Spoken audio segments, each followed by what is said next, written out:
이번 달부터 우리 여디디아 청년부는 새로운 시작이라는 주제로 나아갑니다. 2000년 전 예수님께서 부활하시고 승천하신 이후 이 땅에는 새로운 시대가 열리게 되었습니다. 우리의 삶 속에서도 우리의 인생에서도 예수님의 부활을 통해서 새로운 인생, 새로운 시대가 열릴 수 있기를 소망합니다. 오늘 우리가 나누고자 하는 말씀은 로마서 12장 2절 말씀입니다. 함께 합독하여 한 목소리로 봉독하시겠습니다. 너희는 이 세대를 본받지 말고 오직 마음을 새롭게 함으로 변화를 받아 하나님의 선하시고 기뻐하시고 온전하신 뜻이 무엇인지 분별하도록 하라.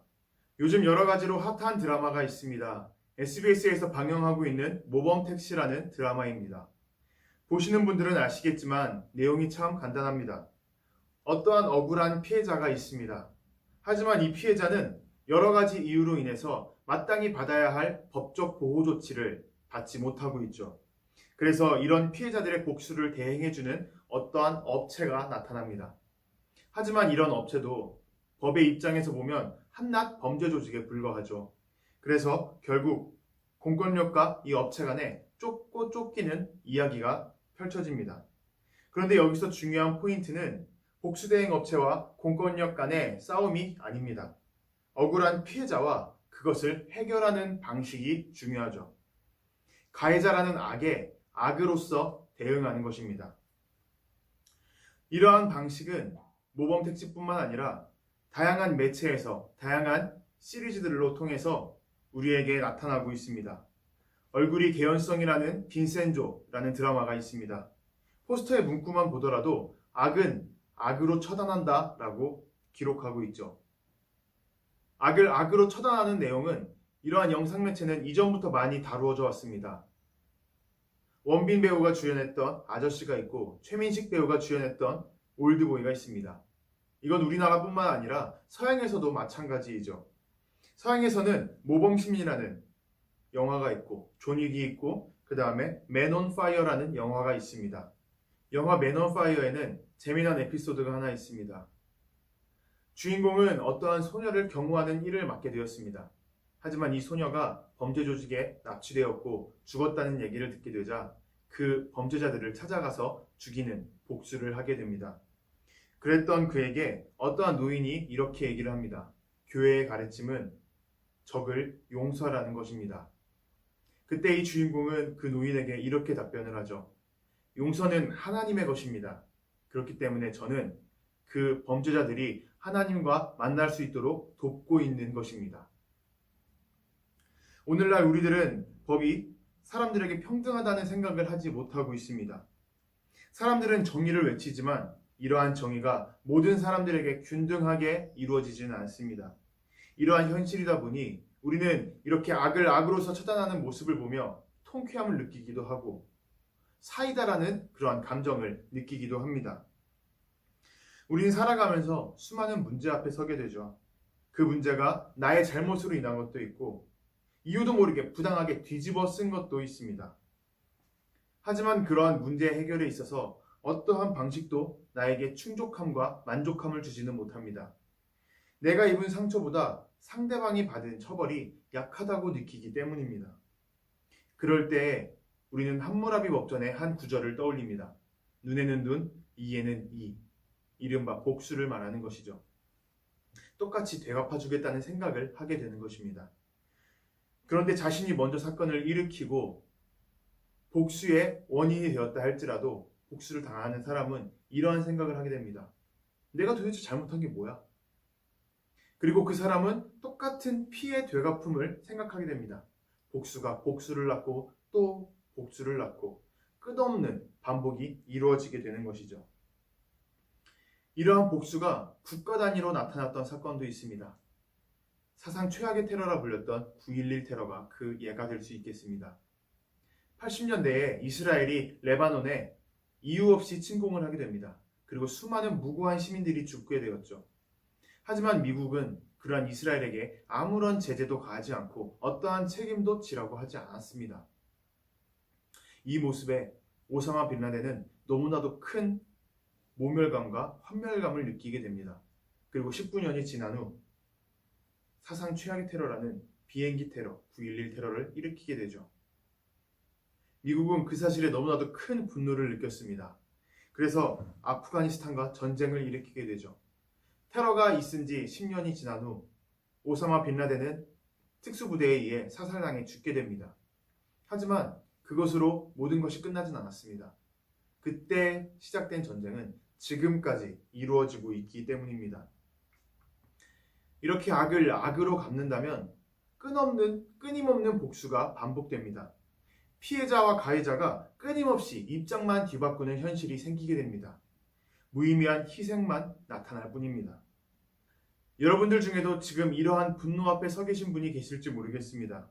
어떠한 문제와 위기가 나를 가로막았는데 알고 보니 그것이 나의 잘못이 아니라면, 누군가 나를 모함하고 나를 비방함으로써 그렇게 문제가 발생하게 되어서 그러한 분노 앞에 서 계신 분이 계실지 모르겠습니다. 저는 그런 분들에게 그러한 상대방을 향해 무조건적인 용서를 하라고 말씀드리지 못하겠습니다. 아니, 하고 싶지도 않습니다. 아무리 설명하더라도 제3자는, 타인은 그 사람의, 그 피해자의 입장을 헤아릴 수 없기 때문입니다. 당사자만의 감정과 그러한 상황이 있기 때문이죠. 저도 그러한 문제를 많이 겪어봤고 많이 당해보았습니다. 그렇기에 그리스도인으로서, 그리고 전도사로서 그저 하나님 앞에 문제를 내려놓고 그 해결을 간구하라고 조언드릴 수밖에 없을 것 같습니다. 그리고 오늘 전해지는 이 말씀이 그러한 분들에게 자그마한 위로가 되었으면 좋겠습니다. 오늘 본문의 바울은 처음에 이렇게 얘기합니다. 너희는 이 세대를 본받지 말고 오직 마음을 새롭게 함으로. 바울은 이 세대를 본받지 말라고 권면을 하고 있습니다.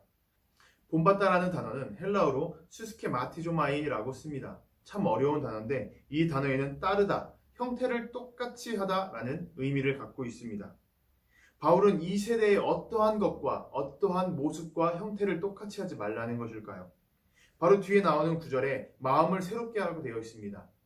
이 마음을 새롭게 하다 해서 마음이라는 단어는 헬라어로 표현했을 때 노스라고 씁니다.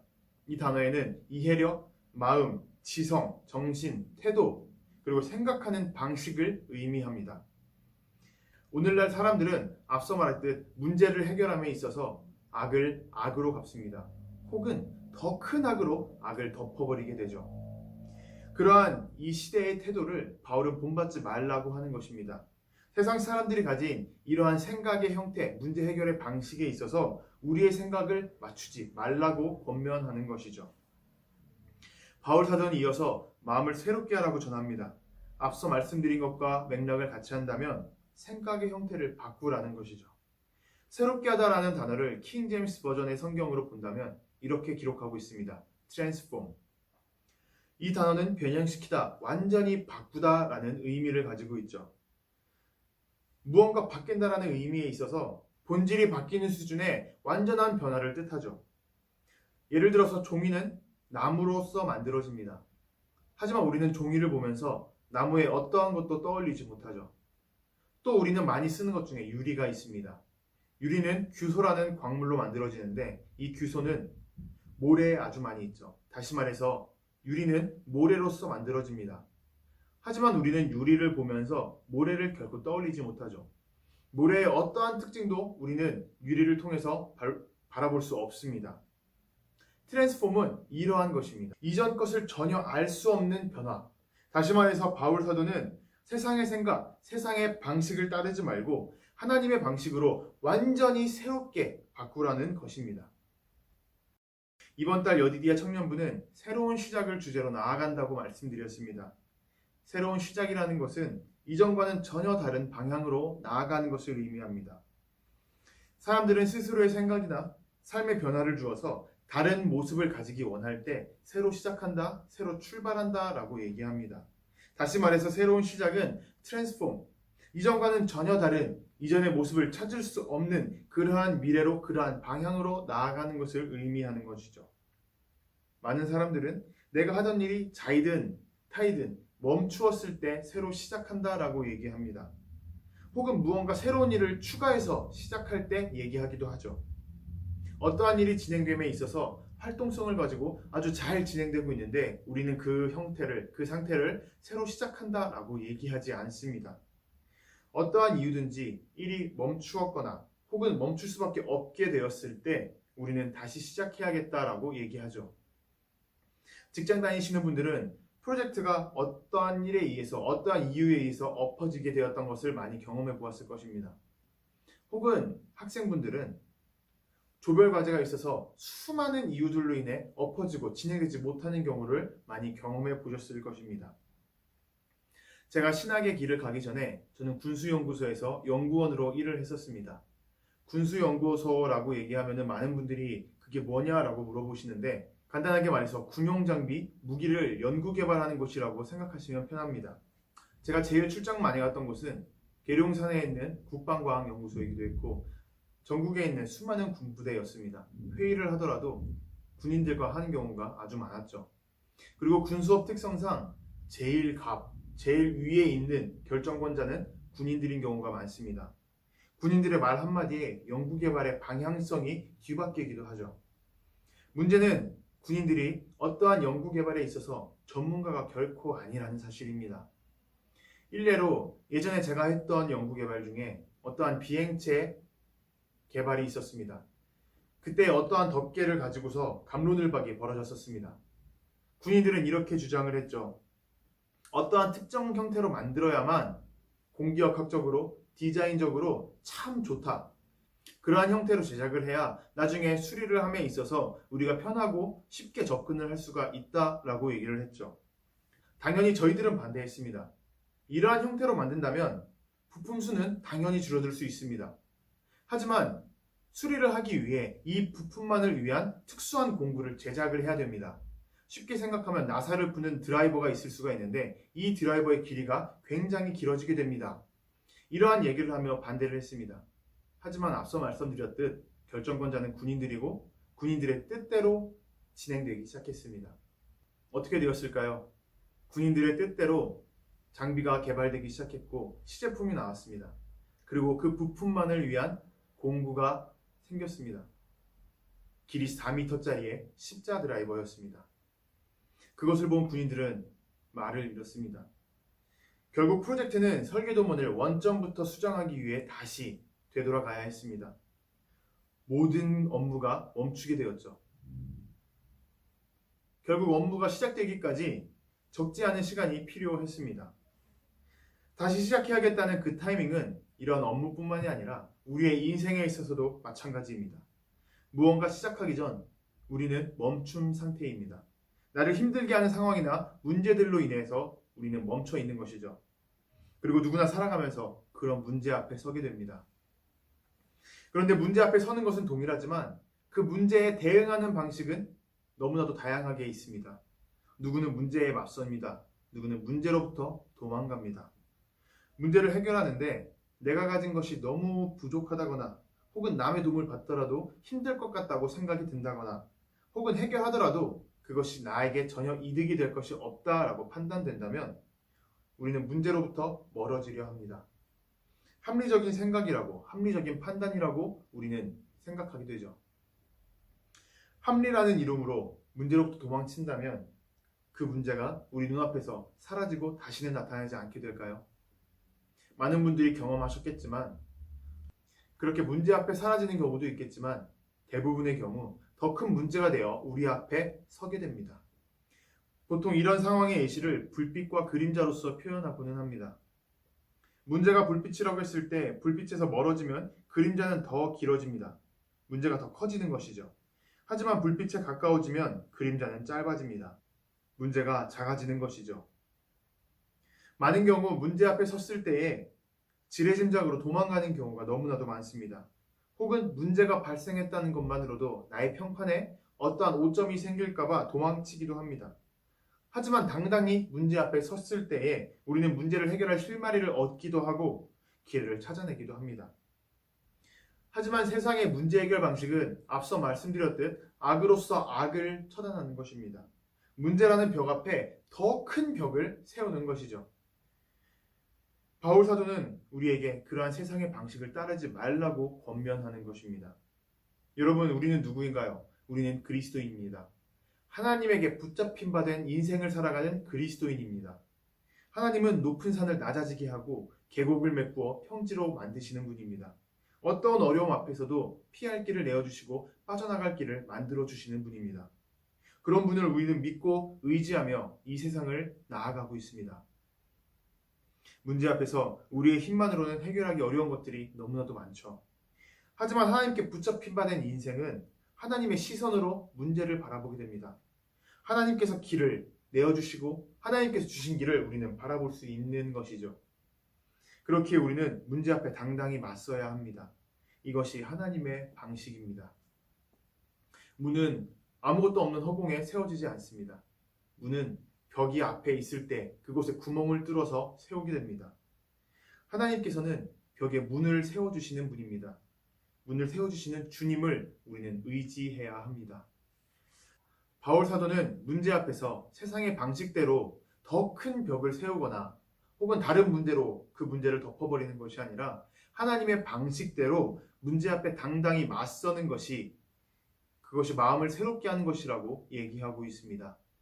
다시 말해서 마음을 새롭게 하라는 것은 세상의 방식이 아니라 하나님의 방식으로 나의 생각을 바꾸고 나아가라는 것이죠. 하나님의 방식대로 생각하기 위해 우리는 한 가지 사실을 기억해야만 합니다.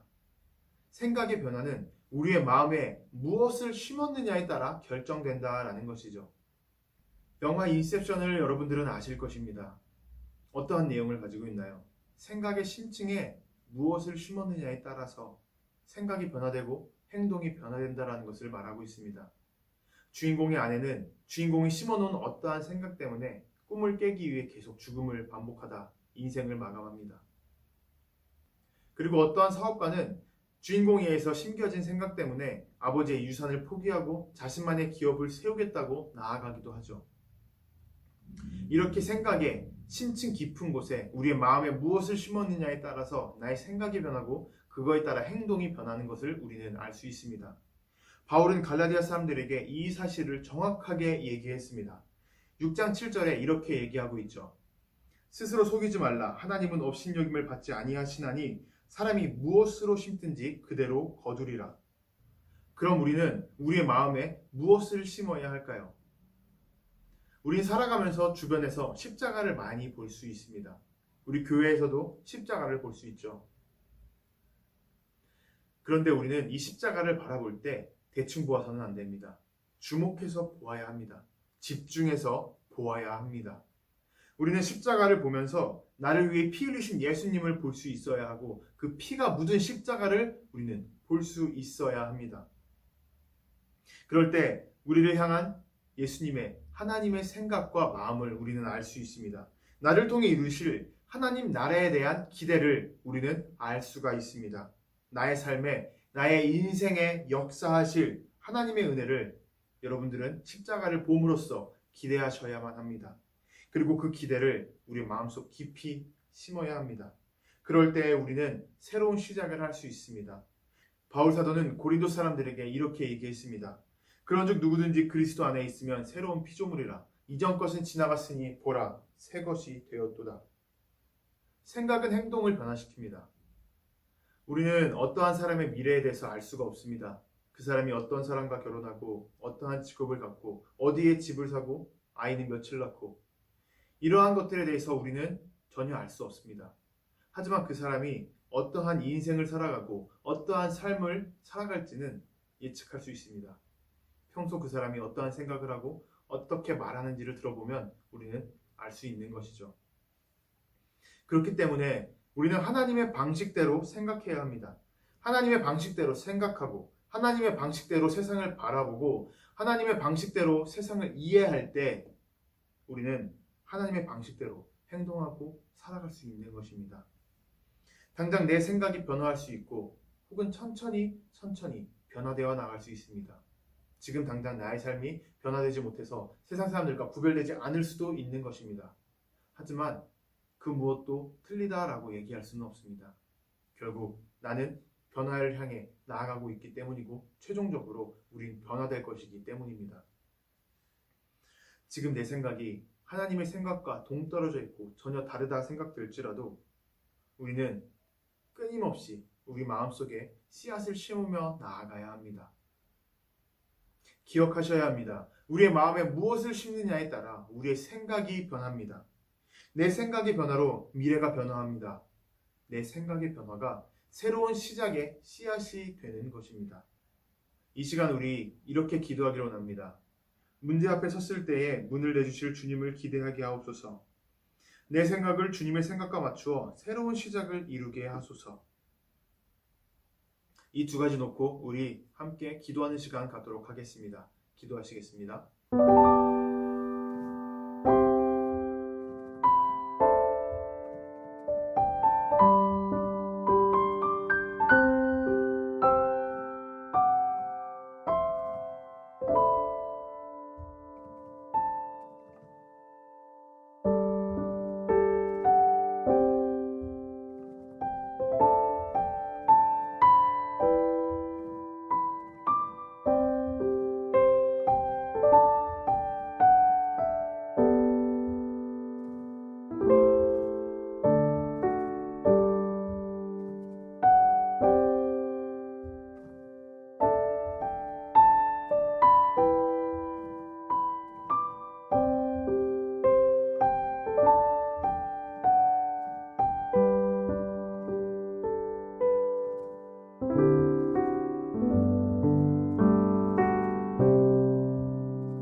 주님 감사합니다. 이제부터 저희는 새로운 시작이란 주제로 주님의 말씀을 붙들고 나아갑니다. 주님, 저희들의 마음속에 새로움에 대한 기대를 허락하여 주옵소서. 새롭게 저희들을 통해 이루실 그 미래를 기대하게 하여 주옵소서. 저희들에게 베푸신 그 은혜로 말미암아 저희들이 새로운 시대를 이루어 나갈 수 있도록 저희들에게 큰 능력과 힘을 더하여 주옵소서. 주님, 저희가 앞으로 나아가면서 이 삶을 살아가면서 너무나도 큰 문제 앞에 서게 됩니다. 그 문제가 저의 잘못으로 인한 것일 수도 있고 혹은 남의 비방으로, 남의 모함으로 인한 것일 수도 있습니다. 그럴 때에 저희들은 남에게 해코지 하는 것이 아니라 내가 당한 만큼 남에게 갚아주겠다라고 생각하는 것이 아니라 주님께서 주신 생각대로, 주님의 그 방식대로 그 문제를 해결함으로 나아갈 수 있도록 하여 주옵소서. 벽 앞에 문을 내주신 주님을 의지하며 나아가곤 합니다. 악을 악으로 갚는 혹은 더 큰 악으로 덮어버리는 그러한 세상의 방식을 따르는 것이 아니라 정말 주님의 방식대로 이 세상을, 이 문제를 해결하며 나아갈 수 있도록 인도하여 주옵소서. 주님께서 어떻게 생각하실지, 주님께서는 이 문제를 어떻게 바라보실지 우리가 끊임없이 주님의 입장에서 이 문제를 바라보게 하여 주시옵고 그로 인해서 주님의 생각대로, 주님의 방식대로 생각하며 나아갈 수 있도록 역사하여 주옵소서. 그렇게 우리의 앞길을 인도하여 주시고 함께해 주실 것을 감사드리며 예수님의 이름으로 기도드렸습니다. 아멘. 주기도문으로 예배 마치도록 하겠습니다. 하늘에 계신 우리 아버지여, 이름이 거룩히 여김을 받으시오며 나라가 임하시오며 뜻이 하늘에서 이루어진 것 같이 땅에서도 이루어지이다. 오늘 우리에게 일용할 양식을 주시옵고 우리가 우리에게 죄 지은 자를 사하여 준 것 같이 우리 죄를 사하여 주시옵고 우리를 시험에 들게 하지 마시옵고 다만 악에서 구하시옵소서. 나라와 권세와 영광이 아버지께 영원히 있사옵나이다. 아멘.